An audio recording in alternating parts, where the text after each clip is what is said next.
and welcome to the Scale Modelling Cafe, and welcome to a video I've been wanting to make for a little while because it's very exciting. It's Airfix's 2024 release schedule. I'm trying a slightly different configuration with the microphones and things, so hopefully this will be better, and hopefully it's going to be in focus, not like the trumpeter one. Anyway, Airfix 2024. I'm not going to talk about the starter sets.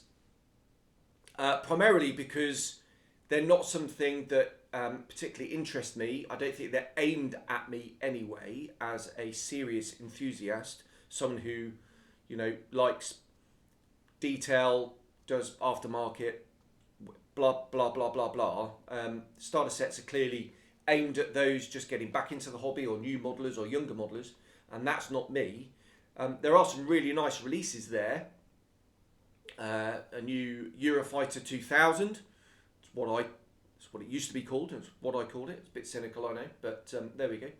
And you know, the lifeboat, that looks cool. But they're not really aimed at me, so I'm not going to talk about those. What I'm going to talk about are the three main aircraft new tool releases for 2024. Sorry, the classic, you know, bread and butter stuff. So in no particular order, the first one they've announced is a 1/72nd scale Chinook. And from a sort of business point of view, I think that's fantastic. It's bound to be popular. The Chinook is in the same part of the Venn diagram as the Vulcan, the Lancaster, the Spitfire. It's, you know, Mrs. Miggins will know what a Chinook is. It's one of those iconic aeroplanes that you don't need to be an aircraft enthusiast to know what a Chinook is. So from that point of view, I think it's great. A lot of Airfixes, I don't know Airfix's sales breakdown, their marketing strategy, anything like that. I am a layman when it comes to that.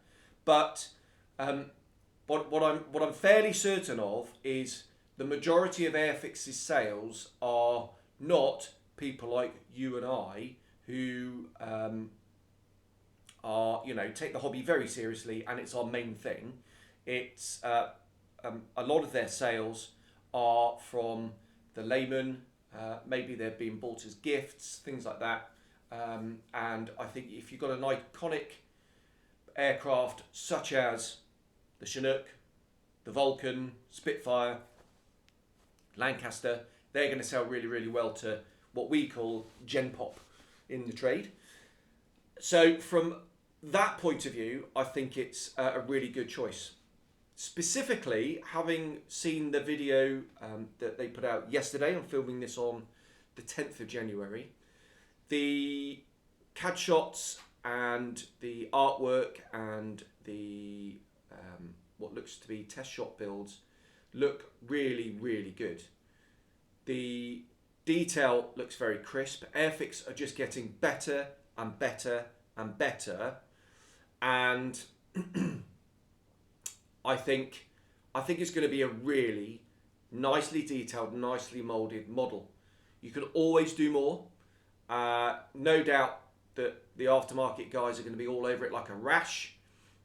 Edward clearly going to do a cockpit set and maybe a set for down the back with all the seats on it and everything, and some sort of internal structural blah. I think that's a bit of a no-brainer. An external set with all the aerials and things as well.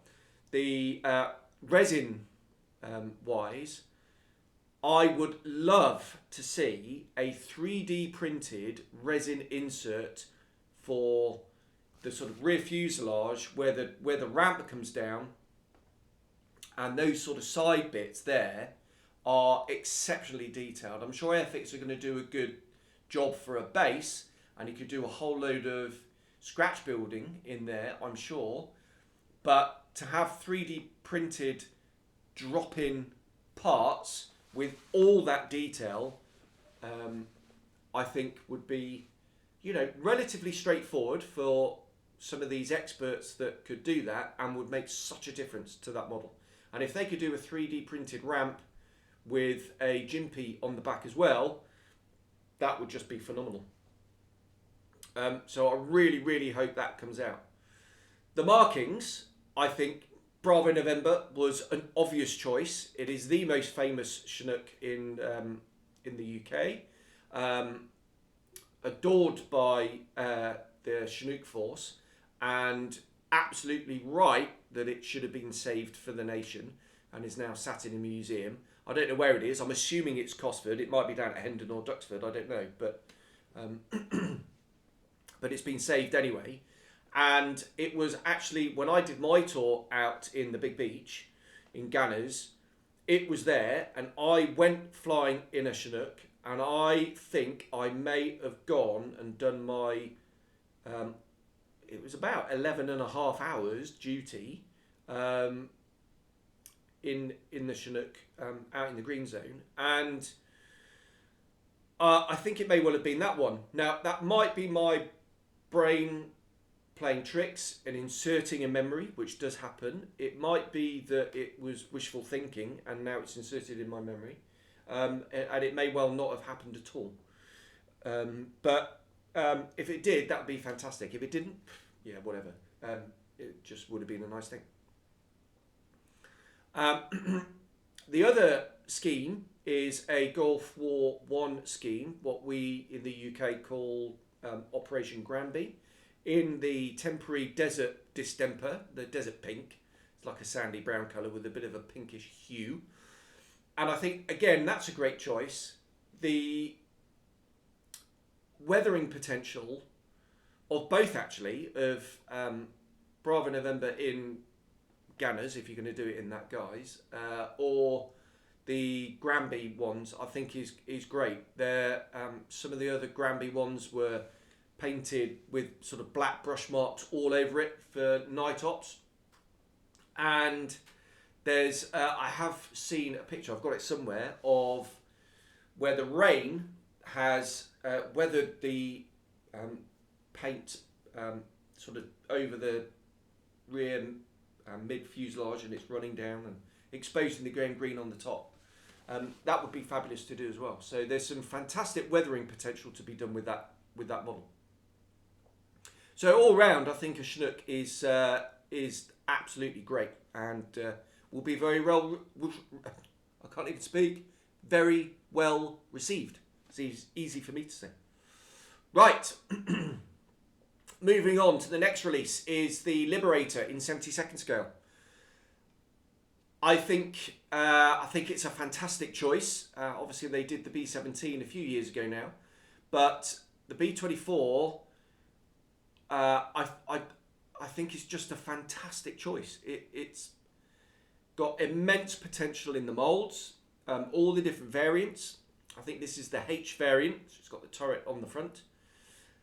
No doubt we will see other variants, the later J, the earlier D. So clearly the H, I don't really know the B-24, but I'm guessing the H was the lesser known variant. Some fantastic markings options come with that, and some great weathering options come with that. The detail looks great. Again, there's going to be a load of aftermarket for it. I think gun barrels, if you're going to do anything, just get some brass gun barrels. That would make such a difference. And the internal detail from what we've seen, again, looks fantastic. How much you're actually going to see behind the glasswork, I don't know. But it's all there, clearly open bomb bay. And yeah, again, I just think it's a great choice. That it's going to need nose weight, definitely. So with the glasswork in the front, that's going to be interesting. Where you're going to put that in the Gannet, they actually moulded boxes to fill up. Whether they'll do the same for this, I've no idea. But it looks like that they have a crew access ladder in the rear fuselage, which will balance things out. Now, whether that actually touched the floor in real life, I don't know. But yeah, an interesting problem to solve, I think, for the modeller. It's not going to be riveted, and I think that's for Airfix. I think that's entirely appropriate. Would they be able to do rivets to the refinement required, to the refinement that would match companies like Clearprop and Edward in 72nd. I very much doubt it. It would invariably ramp up the cost significantly. So the decision not to do rivets, I think, for Airfix is a good one, is a sensible one. It means that if I was to get this kit, then I've got a big job on my hands to add all the rivets, but that's personal choice. There's going to be people smashing the keyboard as we speak, I'm sure, saying, well, you're not going to see rivets on the real thing. I have got photographs of B24s with visible rivets on. So, and personally, I like rivets. I think models look bland without them, and even if they're done really subtly, it adds kind of noise to the model and increases the interest in it, the visual interest in it. So I'm a big fan of it, and I will always rivet models where I think they're appropriate. But yeah, I think that is a fantastic choice. I think with the B17 in the range, the Mitchell in the range, are they going to start, trickling more American bombers? The A20, for example. That would be nice to see, wouldn't it, in a future release? So maybe, and that would be fantastic to see. But again, another fantastic choice. Okay, the next one. Now moving up into 148 scale, and nobody saw this coming. I don't think anybody saw the other two coming really, but I think the other two are kind of more obvious choices. But this one, a Bristol Bulldog in 148 scale, I think is absolutely brilliant. And I'm definitely going to get this one. The couple of squadrons, RAF squadrons that I've served in, have flew the Bulldog. That's 19 and 56. So I am going to do this. Extra decal are going to be all over this like a rash. But check your research, because you have to double check extra decal. But I just think this is absolutely brilliant. It's going to make a stunning model with that sort of interwar period, the contrast between the silver dope and the polished metal. Not much opportunity for weathering, and I just think it's brilliant. Extra detail wise, aftermarket stuff, it's going to be fairly limited, I think. There's going to be an Edward set for the cockpit with harness, instrument panel, and some bits and pieces for detail in the cockpit. I'm sure the cockpit is going to be highly detailed anyway. The gun barrels will probably be solid, so they, at the very least, drilling out. Whether they're going to be able to get some brass replacements or not, I don't know. But the obvious one is the rigging, some rigging thread, some turnbuckles maybe. I think I'll probably get turnbuckles for mine. I'm definitely going to get this one. I think it's brilliant. The maybe an engine will come out. That would be nice, wouldn't it? A 3D printed engine. No matter how good Airfix's moulding is going to be, it ain't going to be better than a 3D printed resin engine, or even a cast resin engine. So I'll probably get that as well. Maybe, I've no idea. And I just think it's a brilliant choice. It's gonna look really nice in people's collections on the shelf. Really colourful. It'd be really nice. I think if they re-release the vintage classic Fury this year to go with it, I think that would be a brilliant marketing ploy. Maybe they thought about it and said, well, maybe those two molds, maybe one might take sales away from the other, which I totally understand. But now I quite fancy hunting down a 48 Fury and doing both alongside each other. I think that'd be great, and I could do 25 Squadron with the Fury, because my old Tornado Squadron flew them.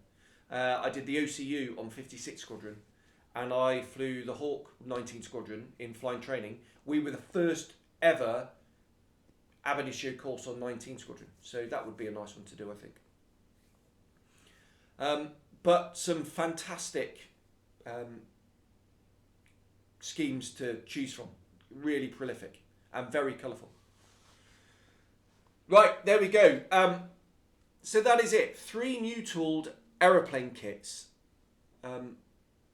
Other things that sort of struck me from the video from last night was the Cromwell in 35th with new wheels with the correct number of bolts on it. I think that's a nice touch. Dale kind of almost like mentioned it in passing quite quickly and glossed over it. Almost that they didn't want to admit that they got it wrong in the first place. But I think what they could have done is, rather than do that, is actually make a bit more of a thing about it and just say, look, we realise we got it wrong in the initial release, and we do listen to people, and where required, we will take the time and expense to fix things. And I think that is great. I think what would be great as well is after the initial sort of say 6 months of the kit being on the market, is maybe release the wheels as a separate set. So if you do have the old moulding and you've had the opportunity to buy the new one, and maybe you've decided you're not going to, maybe you're just happy with the wheels. If they offered that wheel sprue separately, later on, once they've got, you know, I'm not an idiot, just, you know, maybe keep it quiet, and then 6 months down the line, wallop.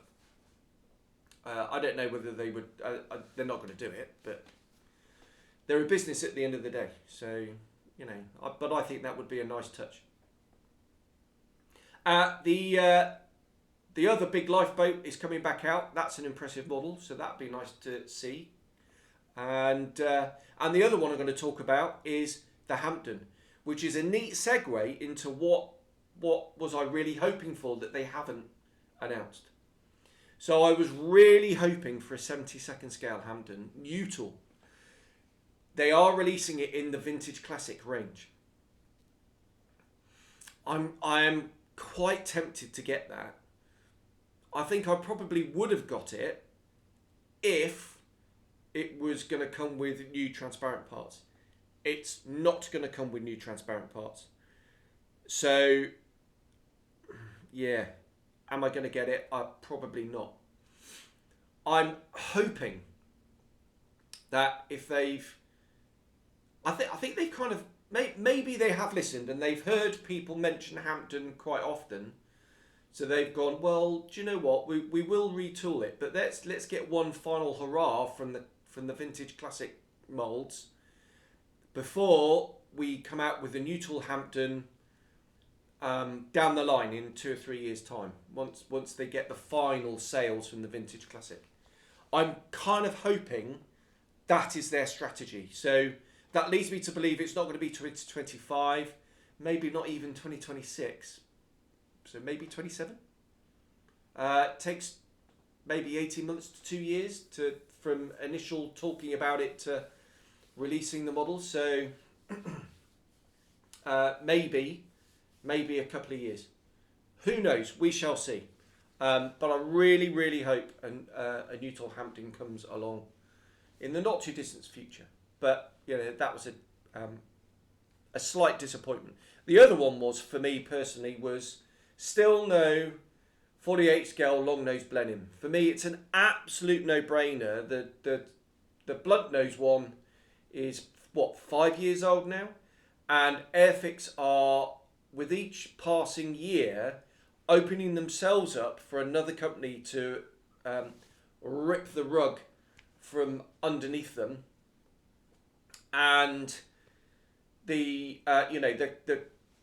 obvious one is ICM, I guess, because obviously they did the Beaufort and things, and they like their British subjects. And I think that's an opportunity missed. If I'm honest, that needs to happen. And it's minimal tooling, minimal research. They've got the rest of the airframe, just a different nose. I am, to be honest, baffled why we haven't seen that this year. I think it's an easy win, and I think it would be a good seller. Right, so the last thing to talk about then is what Airfix did last year with their announcements. So their 2023 announcements, it came out, and a lot of people were like, is that it? That's not very much. And then, boom, we got the Seaking. And then, boom, we got the May Dry Hundred thing, the ME410, as a surprise. I think it's pretty obvious now that Airfix are going to do a surprise announcement. When that's going to be, what it's going to be, who knows? I would, if I was to guess, I would say it'll be, it's probably going to be 48th, and it's probably going to be fairly big, and it's probably going to be fairly, like in the same part of the Venn diagram as the kind of Seaking, as the Gannet, as the Buccaneer. It's an absolute guess on my part. It might not even be a new tool at all. It might be an upgraded existing tool. We're definitely going to see the jungly Seaking. We're definitely going to see the yellow crab Seaking. That's definitely going to happen at some point. It's obvious. As for what else it could be, who knows? What do I want it to be? I want it to be a Hampden in 72nd scale in a few days before Telford, and then it lands at Telford. That's what I want. It's not going to be that now with the Vintage Classic coming out. Yeah, who knows? Who knows what it might be? It's interesting, isn't it? I'd love to hear your thoughts on that. What haven't they done? They've done the Buccaneer. Could it be a Phantom? Could it be a Tornado? Could it be a Harrier? You know, all these kind of Cold War jets. Who knows what it could be? If it's going to be that at all. It might not be. They might not even do it. And actually, I think that would be quite nice. If they start doing it every year, then it's going to take away the shine from the January one, because people know there's going to be something else coming out. But if they just do it every now and again, I think that'd be much better. That would be the way ahead. But we shall see. It's an interesting thing to ponder and think about, isn't it? Who knows what's going to come? But as I said, with only 3 new tools this year so far announced, as I said, going back to what I said at the beginning, forgetting starter sets and all that kind of stuff, then is there going to be something else? I reckon there probably is, because there's only 3. If they'd said 4 or 5, then I'd say, yeah, that's probably it. We shall see. Okay, there we are. That is Airfix 2024, 72nd scale Chinook B24 and 48 scale Bristol Bulldog. Really exciting releases. I think they're fantastic choices. I think they're going to do very, very well for Airfix. I think there's going to be more announcements later on in the year. I really hope that's true, but we shall see. I think it's an exciting time for Airfix with the level of moulding that they're coming out with now, and they're just going to get better, and I think it's fantastic. So well done, Airfix. Fantastic. Can't wait to see the models in the flesh. So thanks very much for watching, everybody. Be fantastic to hear your comments down here below, and we'll have a chat. So cheers. Bye-bye.